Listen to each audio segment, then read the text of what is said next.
Hello everyone, welcome back to my channel. আশা করি সকলে খুব ভালো আছেন, সুস্থ আছেন। তো রোববার, আজকে সকলকে জানাই হ্যাপি সানডে। সকলের বাড়িতে তো লুচি হচ্ছেই, বাঙালির বাড়িতে রোববার মানেই ব্রেকফাস্টে লুচি আর আলুর তরকারি। সো আজকের রেসিপিটা আমি দেখাবো একদম মিষ্টির দোকানে যে কচুরির সাথে আলুর তরকারিগুলো দেওয়া হয়, ঠিক সেরকম একটা রেসিপি। খুব বেশি কিছু লাগবে না, বাড়িতে থাকা সামান্য উপকরণ দিয়ে কিন্তু একদম দোকানের মতো স্বাদের কচুরির নেওয়া যাবে। তো চলুন বানিয়ে ফেলা যাক। তো সবার ফার্স্টে আমি এখানে 3টে এরকম বড় সাইজের আলু নিয়ে নিয়েছি। এগুলোকে ফার্স্টে আমি খোসা ছাড়িয়ে পরিষ্কার করে নেব। তো আমি এক এক করে প্রত্যেকটা আলুর খোসা ছাড়িয়ে নিয়েছি, যেমনটা আমি দেখাচ্ছি। তো এগুলোর খোসা ছাড়িয়ে নেওয়ার পর এই জন্য খুব ভালো করে ধুয়ে নিয়ে এসেছি। তার সাথে নিয়ে নিয়েছি একটা টমেটো। যেহেতু 3টে আলু, তার সাথে আমি মিডিয়াম সাইজের একটা টমেটো ইউজ করছি। আপনারা আলু যদি বেশি ইউজ করেন তাহলে টমেটোর কিন্তু সংখ্যাটা বাড়বে সেক্ষেত্রে। যাই হোক, এবার আলুগুলোকে আমি টুকরো টুকরো করে নিচ্ছি। আলুগুলোকে কিন্তু ঠিক এইরকম ছোট ছোট পিস করেই আমি কাটবো। এর থেকে বড়ও করবো না, এর থেকে খুব ছোটও করবো না। বেশি বড় করলে সেদ্ধ হওয়ার চান্সেসটা কম থাকে, আর বেশি ছোট করলে কিন্তু গলে যাওয়ার সম্ভাবনা থাকবে। তো আলু আর টমেটো সমস্ত কাটা ডান। এবার যাব রান্নায়। তো কড়াই বসিয়ে নিয়েছি। কড়াইটা গরম হওয়ার সাথে সাথে আমি দিয়ে দিলাম অল্প পরিমাণে সাদা তেল। এটা কিন্তু হেলদিও বলা যায়। হ্যাঁ, আলুটা পড়ছে, লোকে অনেকে ভাবতে পারে আলুটা কীভাবে হেলদি, কিন্তু দোকানে যতটা তেল ব্যবহার করে আমরা বাড়িতে তো সেরকম তেল ইউজ করবো না। তো তেলটা গরম হওয়ার সাথে সাথে আমি দিয়ে দেবো 5 ফোড়ন। আমি এখানে 5 ফোড়নের ব্যবহার করছি। তো 5 ফোড়নটা দিয়ে আমি এখানে দিয়ে দেবো আদা বাটা। আদা বাটা দিয়ে আমি অল্প হলুদ দিয়ে দিচ্ছি। হলুদটা দিলে কি হয়, তেলটা ছিটকাবে না। আর কাঁচা লঙ্কা কুচি, এই সমস্ত জিনিসগুলোকে আমি একটু তেলের সাথে ভালো করে ফ্রাই করে নিচ্ছি। ফ্রাই করে নিয়ে কিন্তু আমি আলুগুলো দিয়ে দিচ্ছি। আলুগুলোকে খুব ভালো করে ভাজা ভাজা করে নেব। এবার তার সাথে দিয়ে দেবো টমেটোগুলো আর আলুগুলো একসাথে সমস্ত যা যা ইনগ্রিডিয়েন্টস আমি দিয়েছি খুব ভালো করে ফ্রাই করে নিচ্ছি। কাঁচা গন্ধটা যেন না থাকে ততক্ষণ কিন্তু আমাদের ফ্রাই করে নিতে হবে। এবার এক এক করে কিছু কিছু গুঁড়ো মশলা দিয়ে নিতে হবে।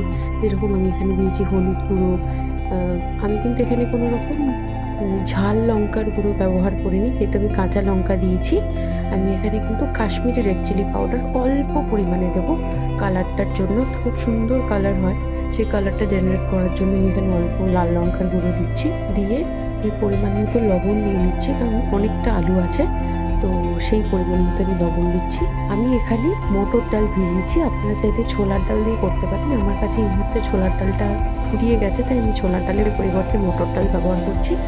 আর চাইলে দুটো ডাল মিশিয়েও করা যায়। তো আমি মটর ডালটা কিছুক্ষণ ভিজিয়ে রেখেছিলাম। তো আলুগুলো মশলার সাথে খুব ভালো করে যখন দেখবো কষে গেছে, আমি এই অবস্থায় ভেজানো ডালটা জল শুদ্ধ দিয়ে দেবো। দিয়ে সমস্ত মশলাটাকে খুব ভালো করে কষে নেব, যতক্ষণ না হালকা একটা তেল ছেড়ে আসছে। খুব ভালো করে কষে নিতে হবে। আর হ্যাঁ, এই ক্ষেত্রে কিন্তু এই তরকারিটা একটু মিষ্টি মিষ্টি না হলে ভালো লাগে না, তাই অল্প 1 চিমটে চিনি আমি দিয়ে দিয়েছি। আপনারা চাইলে এটা টোটালি অপশনাল, স্কিপ করতে পারেন। চিনিটা দিলে আমার কেন মনে হয় খাবার ব্যালেন্সটা ঠিক থাকে, মানে স্বাদটা ঠিক থাকে।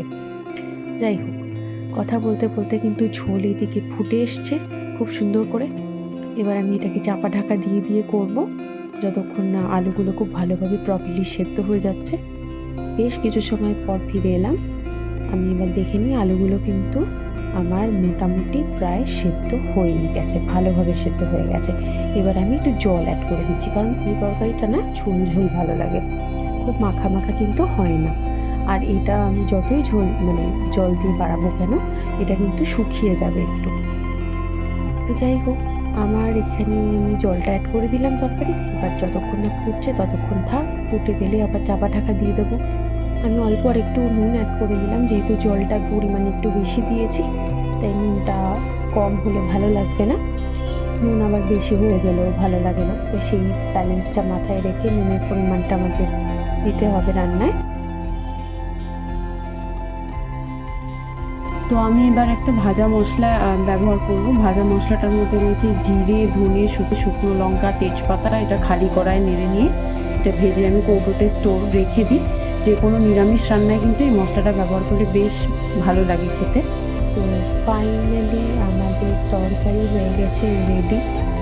আমি লুচি আর ময়দাটা মাখতে মাখতে এটা এরকম দেখে মনে হচ্ছে অনেকটা ঝোল, কিন্তু এটা কিন্তু শুকিয়ে যাবে যতক্ষণ রাখবো। আমি ততক্ষণ ময়দাটা মেখে রেডি করে নেব। ততক্ষণ একটা থাক, আমি ফাইনাল স্টেজে দেখাচ্ছি। তো ফাইনালি দেখো আমি ময়দা মেখেছি, লেচি কেটেছি, এই হচ্ছে আমি লুচিগুলো ভেজে নিচ্ছি। একদম ফুলকো ফুলকো লুচি, সকালবেলার ব্রেকফাস্ট, একদম জমি ক্ষীর।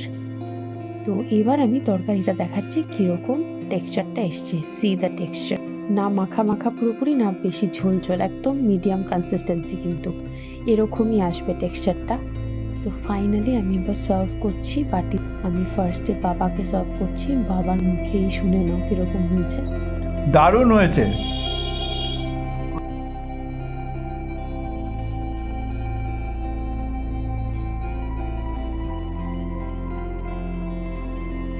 তরকারিটাও খুব সুন্দর, প্যালাটেবল। তো আজ এই হচ্ছে আমার পরিবেশন। সকলের ভিডিওটা ভালো লেগে থাকলে প্লিজ একটা লাইক করে পাশে থেকো। চ্যানেলে নতুন হয়ে থাকলে চ্যানেলটা প্লিজ সাবস্ক্রাইব করে দিও, আর বেল আইকনটা প্রেস করে রেখো, যাতে আমি নতুন কোনো ভিডিও নিয়ে আসলে তোমাদের কাছেও বার্তা পৌঁছায়। সকলেই কিন্তু খুব ভালো থেকো। আবার একটা ভিডিও নিয়ে খুব তাড়াতাড়ি দেখা হচ্ছে। ওকে, বাই।